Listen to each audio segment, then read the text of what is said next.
ప్రజలకు హామీ ఇచ్చి ఓట్లు అడుగుతా ఉన్నా. వాళ్ళది అది కాదు. ఏం చేస్తారు రా భయ్ మీ అభ్యర్థి అనంటే తీన్మార్ మల్లన్న మంచోడు కాదు. అది కాదురా భయ్ మీ ఓడు ఏం చేస్తారు రా అంటే తీన్మార్ మల్లన్న చెడ్డోడు. ఏమన్నా అర్థం పరదం ఉందా? తీన్మార్ మల్లన్న చెడ్డోడు ఈ మునుగోడు గడ్డకు తెలియదా? ఈ మునుగోడులో ఉన్నటువంటి ప్రతి బిడ్డకు తెలియదా? ఎవరు వచ్చినా సరే తీన్మార్ మల్లన్న మాత్రం మండలికి రావద్దు అనేది డ్రామారావు ఉపాయం. ఎందుకంటే వస్తే పడవిటి తొక్కుతారు కాబట్టి. రేపు పొద్దుగాల వీళ్ళు చేసిన అన్ని అవినీతుల మీద ఎంక్వైరీకి డిమాండ్ చేస్తాడు కాబట్టి, హౌస్ కమిటీ ఏమంటాడు కాబట్టి రావద్దట. రావద్దని ఇలా దాదాపు 1000 ఏమో పంపించినట మునుగోడుకు. ఎట్లనే చేసి పట్టభద్రులంతా టీఆర్ఎస్ పార్టీ మీద గుద్దాలని చెప్పి 1000 పంపించిందట. కాంగ్రెస్ పార్టీ శ్రేణులారా ఆ టీఆర్ఎస్ వాళ్ళు పంచుతుంటే దయచేసి అడ్డుకోకూరి.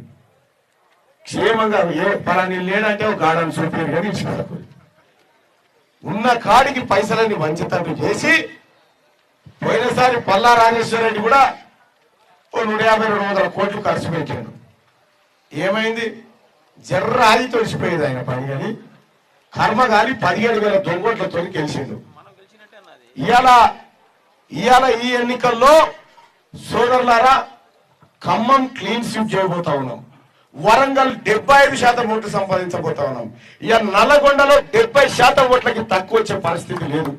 ఇంత పకడ్బందీగా కాంగ్రెస్ పార్టీ కార్యకర్తలు గ్రామాలలో పట్టభద్రులను కలిసి ఈ వ్యవస్థను తయారు చేస్తే ఇంతమంది కాంగ్రెస్ పార్టీ కార్యకర్తలను దాటి గ్రామాలలోకి పోయి పట్టభద్రునికి పైసలు ఇచ్చి వీళ్ళు ఓటు వేపిస్తామని చెప్పి అంటా ఉన్నారు.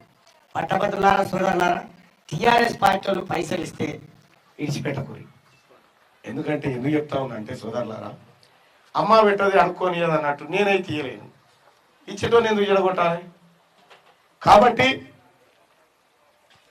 వాళ్ళ లెక్క ఇప్పుడు 100 కోట్ల రూపాయలు పంచేటువంటి బీఆర్ఎస్ పార్టీ ఏదైతే ఉందో అది మన పేదవాళ్ళ రక్తంతో సంపాదించిన పైసలు. అవన్నీ మన తల్లిదండ్రుల మట్టితో సంపాదించినటువంటి పైసలు. అవి బురదల బొర్రి పేదోడి చెమట తీస్తే వచ్చిన పైసలు దొంగతనంగా కొట్టుకపోయి ఇలా పట్టభద్రుల ఓట్లు కొందామని టిఆర్ఎస్ పార్టీ తిరుగుతూ ఉంది. సోదరులారా, ఏదేమైనప్పటికీ మీ అందరి ఆశీర్వాదంతో, మీ అందరి ప్రేమతోటి కాంగ్రెస్ పార్టీ, సిపిఎం, సిపిఐ మిత్రపక్షాల అందరి సహకారంతో వరంగల్, నల్గొండ, ఖమ్మం పట్టభద్రుల ఎమ్మెల్సీ ఎన్నికల్లో కాంగ్రెస్ పార్టీ జెండా, ఇండియా కూటమి జెండా ఎగరబోతుందని చెప్పి నేను తెలియజేస్తా ఉన్నా సోదరులారా.